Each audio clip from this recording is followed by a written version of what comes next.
Hello students, YouTube channel सागर classes Rohtak में आप लोगों का स्वागत है। देखिए, आज जो हम चर्चा करेंगे वो इतिहास में मध्यकालीन भारत में हमने मुस्लिम आक्रमणों के बारे में पढ़ा। महमूद बिन कासिम, मोहम्मद गोरी, महमूद गजनवी, उन्होंने कब कब आक्रमण किए, किन किन को हराया, ये हमने पढ़ा। तो लास्ट में जो हमने पढ़ा था कि भी 1206 में मोहम्मद गोरी की मृत्यु हो जाती है और कुतुबुद्दीन ऐबक दिल्ली सल्तनत का पहले वंश की स्थापना करता है। तो आज हम उससे आगे चर्चा करेंगे। स्टार्ट करने से पहले बता दें स्टूडेंट, सारे के सारे जो लेक्चर हैं Kharab defence academy private limited Rohtak सिल्ला बाईपास पर स्थित है, जो उसकी तरफ से आप लोगों को पहुंचाए जा रहे हैं। तो चैनल को ज़्यादा से ज़्यादा शेयर कीजिए, सब्सक्राइब कीजिए।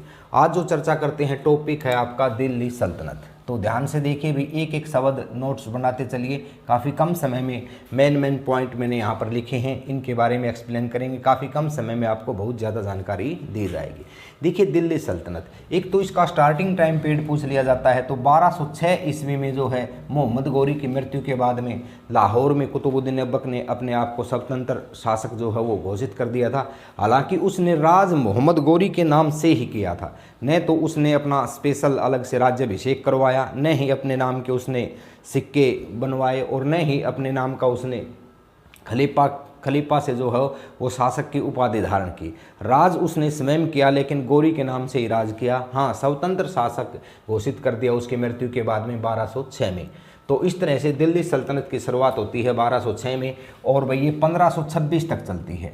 तो 320 वर्ष के टाइम पीरियड को बोलते हैं हम दिल्ली सल्तनत। 1526 तक, इस दौरान इसमें कुल मिला के 5 वंशों ने शासन किया, जिसमें तुर्की और अफगानी थे। 5 वंश जो थे उन्होंने शासन किया और 5 शासकों ने जो है तुर्की भी थे और अफगानी भी थे। 5 वंशों के दौरान इन्होंने यहाँ पे राज किया।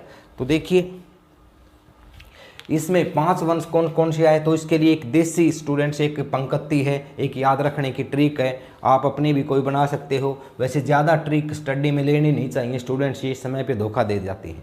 एक आध ट्रिक चल जाती है। तो एक देसी सी बात है, ये है भी आपका गुड़ खा तसला में। गुड़ खा तसला, मान लिया कोई पशु है, भैंस है, वो जो गुड़ वगैरह खिलाते हैं उनको तसले में खिलाते हैं। तो एक बात वही याद रखनी है कि भाई गुड़ खा तसला में। इसमें देखिए, पहले गै से जो है यहाँ से गुड़, गै से जो है यहाँ पे गुलाम वंश बनता है, जो कि 1206 से 1290 तक 84 वर्ष तक चलता है यह। और इसके संस्थापक थे कुतुबुद्दीन ऐबक। केवल आपको यहाँ से 3 चीज़ें ध्यान में रखनी है। कब से कब तक रहा, 1206 से 1290 तक रहा।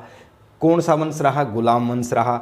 संस्थापक कौन थे, कुतुबुद्दीन ऐबक। और कितने वर्ष तक यह वंश रहा, 84 वर्ष तक यह वंश रहा था। हालांकि कुतुबुद्दीन ऐबक जो है वो 1206 से 1210 तक स्वयं 4 साल ही रहे थे। बाद में इल्तुतमिश, रजिया सुल्ताना, बलबन, काफ़ी गुलाम वंश के जो है शासक आए थे। हाँ, गुलाम वंश जो है कंप्लीट 84 वर्ष तक रहा। दूसरी चीज़ देखें भाई, ये कुतुबुद्दीन ऐबक है, यह गौरी का गुलाम भी था, दामाद भी था और सेनापति भी था। इसके बारे में हम अलग से पढ़ेंगे। अब देखें, गौरी के नाम से राज किया इसने, जो है वो राज किसके नाम से किया था, गौरी के नाम से। दूसरा, इसके बाद में जो वंश आता है स्टूडेंट्स, वो आता है खिलजी वंश। और खिलजी वंश जो है हम देख रहे हैं, खिलजी वंश 1290 से 1330 तक रहा। भाई वही चीज़ खिलजी के बारे में पढ़नी है, कब से कब तक रहा था, संस्थापक कौन था, कितने वर्ष तक यह वंश चला था। अलग अलग शासक आएंगे, वो हम अलग अलग पढ़ेंगे। दूसरी चीज़ देखें, जो खिलजी वंश था 1290 से 1320 तक रहा। जलालुद्दीन फिरोज खिलजी जो है इसके संस्थापक थे। 30 वर्ष तक यह वंश रहा था भाई। इसके बाद में गुड़ खा तसलाम, तैसे देखिए तुगलक वंश। तुगलक वंश जो है स्टूडेंट्स ये आपका 1320 से 1414 तक रहा था। और गयासुद्दीन तुगलक जो है इसके संस्थापक थे।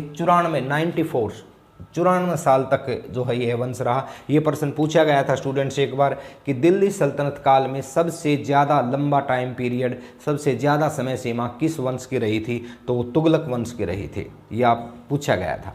एक बार पूछा गया था कि भी दिल्ली सल्तनत काल में जो 5 वंश आए उनके राज करने के क्रम में, उतरते क्रम में उनको लिखो कि सबसे ज़्यादा, जिस तरह से हम देख रहे हैं कि भी सबसे ज़्यादा 94 वर्ष तक तुगलक वंश रहा था। उसके बाद में जो है गुलाम वंश 84 वर्ष तक रहा था। उसके बाद में वही लोधी वंश 75 वर्ष तक रहा था। उसके बाद में आपका ये सैयद वंश और फिर सबसे कम जो है वो खिलजी वंश रहा। मतलब उनके राज करने के समय को उतरते क्रम में लिखना था।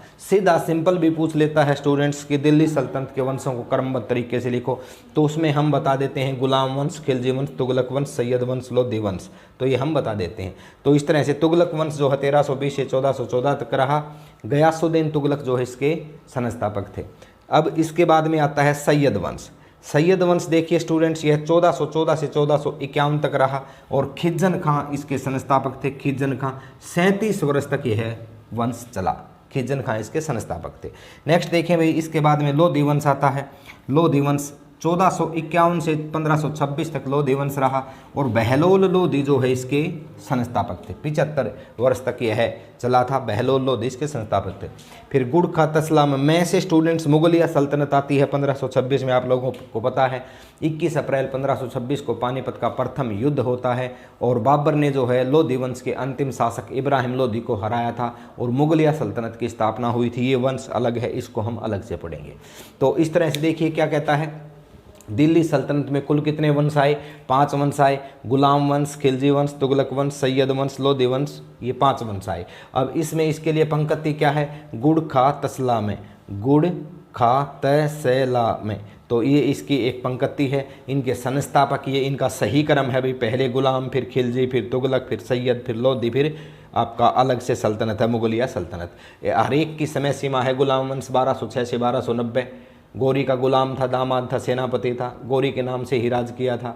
1206 में गौरी की मृत्यु के बाद ही इन्होंने अपना लाहौर में अपने आप को स्वतंत्र शासक घोषित किया था। तो इस तरह से ये आपके 5 वंश दिल्ली सल्तनत के रहे हैं। अब हम बारी बारी से हर एक वंश के स्टूडेंट्स, हर एक शासक की मेन बातें करेंगे। तो सबसे पहले हमने ले लिया क्या? गुलाम वंश। गुलाम वंश का संस्थापक है, आपको पता है, कुतुबुद्दीन ऐबक। तो देखिए भी, एक तो गुलाम वंश के बारे में मैं बात करूं स्टूडेंट्स, तो इसको हम गुलाम वंश कहते हैं। ध्यान दीजिएगा स्टूडेंट्स, एक एक बात लिखनी है आपको अच्छे से। तो इसी को हम इलवरी वंश भी बोलते हैं और इसी को हम मामलुक वंश भी बोलते हैं और इसी को हम दास वंश भी बोलते हैं। तो दास वंश, मामलुक वंश, इलवरी वंश और भी आपका गुलाम वंश एक ही बात है। संस्थापक कौन थे इसके? तो इसके संस्थापक जो हो कुतुबुद्दीन ऐबक थे, जो हम पढ़ चुके हैं, कुतुबुद्दीन ऐबक। कुतुबुद्दीन ऐबक इस वंश के संस्थापक थे। कब से कब तक रहे थे?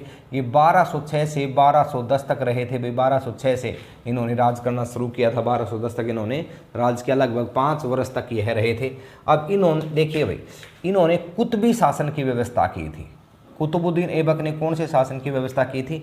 कुतबी शासन की व्यवस्था की थी और यह दिल्ली का पहला तुर्क शासक था। दिल्ली का पहला तुर्क शासक था। नेक्स्ट देखें भी, 1206 में गौरी की मृत्यु के बाद, 1206 में मोहम्मद गौरी की मृत्यु के बाद में, मोहम्मद गौरी है वही मोहम्मद गौरी है स्टूडेंट्स जिसने पृथ्वीराज चौहान को तराइन की दूसरी लड़ाई में हराया था, ये हम पढ़ चुके हैं और इसी का ये सेनापति था। तो 1206 में गौरी की मृत्यु के बाद स्वयं को लाहौर का स्वतंत्र शासक इन्होंने घोषित किया। हालांकि राज इन्होंने स्टूडेंट्स गौरी के नाम से ही किया था, अपने नाम के सिक्के भी नहीं इन्होंने बनवाए, न ही खलीफा से अपने नाम की उपाधि धारण करवाई, वैसे स्वयं इन्होंने अपने आप को घोषित किया था। और जो गौरी के अगर्ज जो थे स्टूडेंट्स, उन्होंने इसके लिए ऑब्जेक्शन भी नहीं उठाया था। अब नेक्स्ट देखें भी, एक काम इन्होंने अपने आप को स्वतंत्र घोषित करने के बाद एक काम क्या किया? बंगाल को जीता। बंगाल को जीता किसकी सहायता से? कैमाज रूमी की सहायता से बंगाल को जीता। और अली वर्दन खां, इस तरह के नाम आ जाते हैं स्टूडेंट्स की गुलाम वंश में कुतुबुद्दीन ऐबक के समय में सूबेदार कौन था बंगाल का? तो अली वर्दन खां जो है उनको बंगाल का सूबेदार नियुक्त कर दिया। नेक्स्ट देखें, हसन निजामी व फ़कर ए मुदबिर। हसन निजामी व फ़कर ए मुदबिर, ये दो जो दरबार में इनको संरक्षण प्राप्त था स्टूडेंट्स, कवि थे ये। जिस तरह से महमूद गजनी के समय में हमने अलबरूनी की चर्चा की थी, फिरदौसी की चर्चा की थी, उतवी की चर्चा की थी, इसी तरह से जो आपका कुतुबुद्दीन ऐबक है इसके दरबार में जो है भैया आपके हसन निजामी और फ़कर ए मुदबिर को जो है संरक्षण प्राप्त था। और ये काफ़ी उदार प्रवृत्ति के थे स्टूडेंट्स, उदार प्रवृत्ति के थे, इस कारण से इनको लख बख्श भी कहा गया।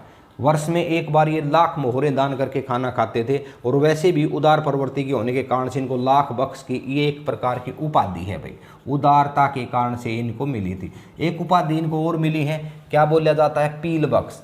पील बख्श की उपाधि भी मिली है क्योंकि ये महावतों को स्टूडेंट्स ये हाथी दान करते थे।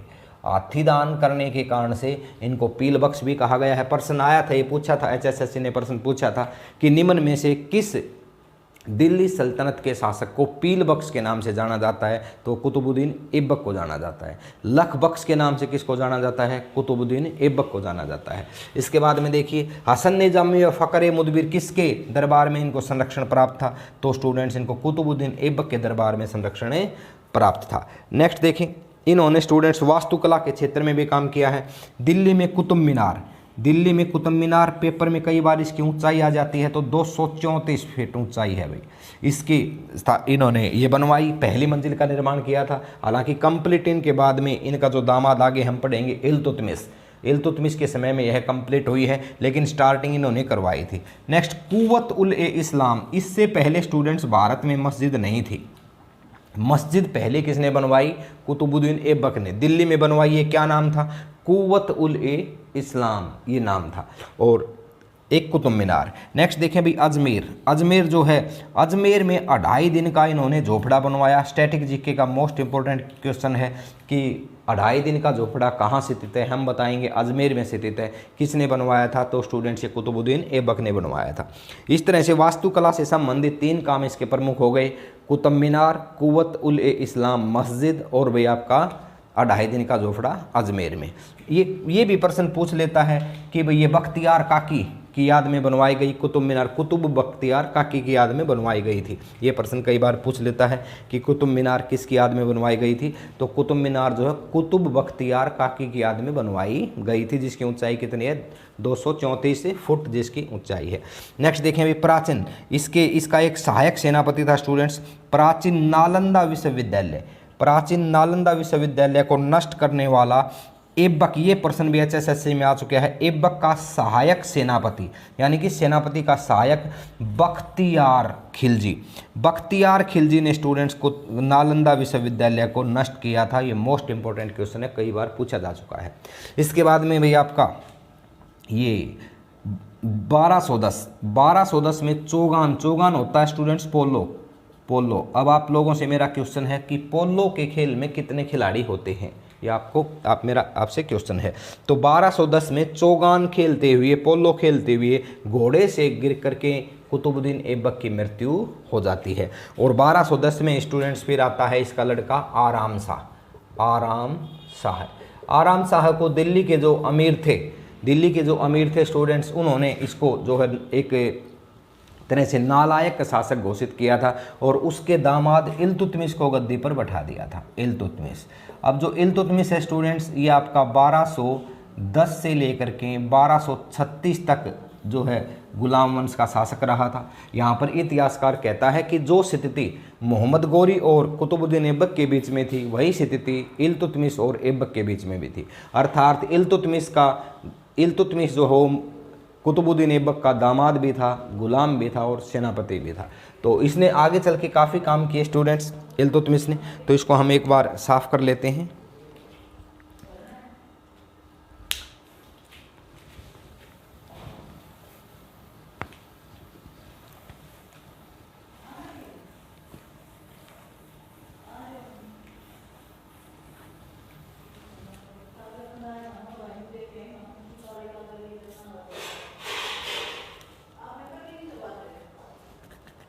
देखिए भी इल्तुतमिश, अब हम पढ़ेंगे इल्तुतमिश।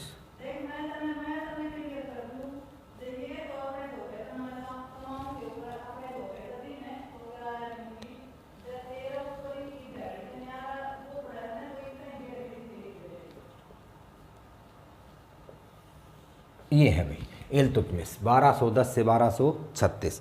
तो स्टूडेंट्स इसके बारे में एक तो इन्होंने 40 शाह का निर्माण किया था। 40 शाह का निर्माण, ये 40 अमीर व्यक्तियों का समूह होता था, उस दल का इन्होंने निर्माण किया था। 40 शाह का इन्होंने निर्माण किया था। इसको चहलगामी भी कहा गया है, चहलगामी का निर्माण भी कहा गया है। चहलगामी या 40 शाह का निर्माण इन्होंने किया था इल्तुतमिश ने।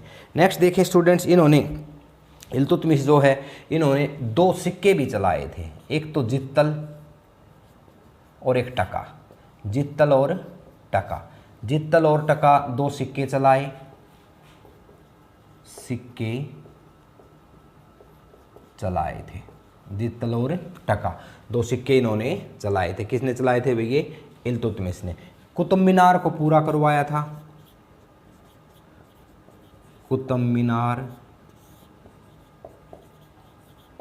को पूरा करवाया था, इन्होंने कुतुब मीनार को पूरा करवाया था। इसके अतिरिक्त यदि इनके बारे में हम पढ़ें स्टूडेंट्स तो देखें, और कोई ऐसी विशेष बात इसमें है नहीं स्टूडेंट्स कि कुतुब इसके बारे में, इल्तुतमिश के बारे में और कोई ऐसी विशेष बात है नहीं कि इनके बारे में जो बताया जाए। एक इन्होंने स्टूडेंट्स इक्ता प्रथा चलाई थी, ये मोस्ट इम्पोर्टेंट है। इक्ता प्रथा, इक्ता प्रथा को स्टार्ट किसने किया था? इल्तुतमिश ने किया था। किसके बाद गद्दी पर बैठे थे? तो डायरेक्टली देखा जाए तो ये आराम शाह के बाद में, नहीं तो ये कुतुबुद्दीन ऐबक के बाद में गद्दी पर बैठे थे। कुतुबुद्दीन ऐबक के गुलाम थे, दामाद थे और सेनापति थे। इक्ता प्रथा चलाई। इक्ता प्रथा क्या होती थी स्टूडेंट? जो सैनिक होते थे,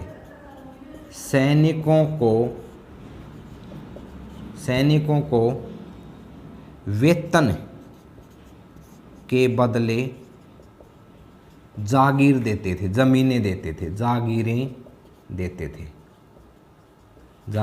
देते थे। सैनिकों को वेतन के बदले क्या देते थे? ये जागीरें देते थे। तो ये, और इस तरह से जागीर लेने वाले क्या कहलाए थे? इक्तादार कहलाए थे। यानी कि इन्होंने अपनी समस्या को, अपनी टेंशन को ख़त्म किया था। वेतन बांटने की बजाय इन्होंने भूखंड देने शुरू कर दिए थे और भूखंड लेने वाले इक्तादार कहलाए थे। प्रश्न पूछा जाता है कि इक्तादार कौन होते थे या इक्ता प्रथा किसने चलाई थी? एक इसके लिए चालीसा का निर्माण करवाया था, लगान एकत्रित करने के लिए चालीसा का इन्होंने निर्माण करवाया था। जित्तल और टका, इन 2 सिक्कों को भी इन्होंने चलाया था और भी कुतुब मीनार को इन्होंने पूरा करवाया था। 1236 तक यह गद्दे पर रहे थे। और कोई ऐसी विशेष बात स्टूडेंट्स से संबंधित है नहीं जो कि इनके बारे में बताई जाए, और कोई ऐसी विशेष बात इन्होंने इनके बारे में है नहीं। वे यल्दोज और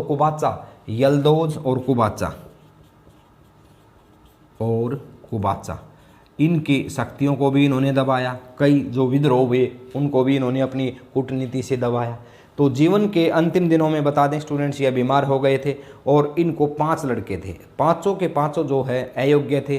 कोई भी इनके बारे मतलब इनके बाद में गद्दी को संभालने वाला नहीं था। हाँ, इनकी बेटी थी भी रजिया, जिसको रजिया सुल्ताना के नाम से जाना जाता है। उसके बारे में हम चर्चा करेंगे।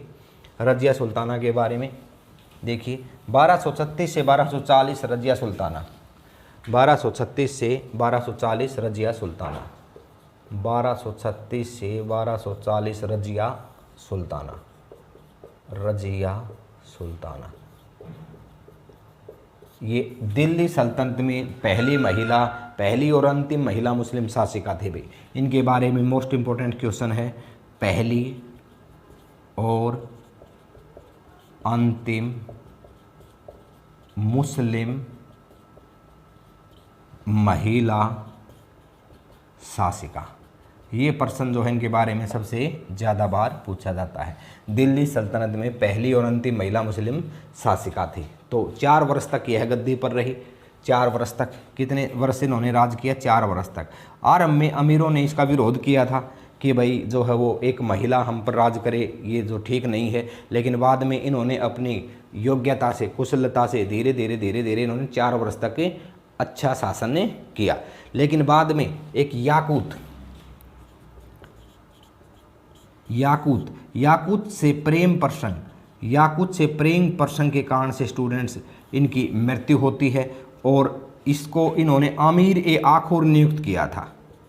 आमीर ए आखुर यानी कि असवशाला का प्रधान बनाया था। याकूत जो था एक जो गुलाम था स्टूडेंट्स, गुलाम था, और ये अम्बाड़ा में असवशाला होती थी तो उसका प्रधान बनाया था। और जबकि वो अम्बाड़ा वाली, ध्यान से सुनिए, अम्बाड़ा वाली जो असवशाला थी वो स्टूडेंट्स अल्तुनिया के अंडर थी। अल्तुनिया कौन था? उस क्षेत्र का चालीसा का सदस्य था, अमीर व्यक्ति था। यानी कि उस असवशाला में नियुक्ति किसको करनी थी? अल्तुनिया को करनी थी। और कर किसने दी? रजिया सुल्ताना ने कर दी, रजिया सुल्ताना ने। और ये चीज़ इसको गवारा नहीं थी और इसने याकूत को ये मार देता है। बाद में अल्तुनिया जो है वो किससे शादी करता है, रजिया से शादी करता है बादशाह बनने के लिए। 4 साल का काफ़ी छोटा टाइम पीरियड था इनका। तलवारबाजी, घुड़सवारी, सारी चीज़ें सीखी। दिल्ली की जनता को इन्होंने धीरे धीरे अपने फेवर में लिया। कुछ एक चालीसा के सदस्य थे इनके अपोजिट थे, कुछ एक जो थे इनके पक्ष में थे, लेकिन सारी चीज़ें ठीक चल रही थी। लेकिन याकूत के साथ में रजिया का प्रेम प्रसंग होने के कारण से जो है अल्तुनिया ने इसको याकूत को मारा और फिर रजिया से क्या कर ली, शादी कर ली। अब इल्तुतमिश के 5 भाई और थे स्टूडेंट्स, जिन्होंने 1240 में याकूत को और रजिया को हरियाणा के कैथल में मारा था भाई, हरियाणा के कैथल में मारा था। और इस तरह से रजिया की कहानी जो है वो ख़त्म होती है। इसके बारे में सबसे ज़्यादा जो प्रश्न पूछा जाता है यही प्रश्न आता है कि दिल्ली सल्तनत में पहली और अंतिम महिला मुस्लिम शासिका कौन थी हिंदुस्तान में। तो स्टूडेंट्स वो रजिया सुल्ताना थी। किसकी बेटी थी, इल्तुतमिश की बेटी थी। गद्दी पर इल्तुतमिश की मृत्यु के बाद में गद्दी पर यही बैठी थी। तो यहाँ इसी एक और गुलाम वंश का शासक आता है जिसको हम अलग पार्ट में करेंगे, गुलाम वंश के दूसरे पार्ट में करेंगे भाई बलबन के बारे में हम दूसरे पार्ट में पढ़ेंगे। और इस तरह से आपका एक वंश ये कंप्लीट हो जाएगा। तो उम्मीद है आपको लेक्चर पसंद आया होगा स्टूडेंट्स। ज़्यादा से ज़्यादा इस चैनल को शेयर कीजिए, सब्सक्राइब कीजिए और लाइक कीजिए, अपने नोट्स बनाते चलिए। जय हिंद, जय भारत, जय माँ सरस्वती।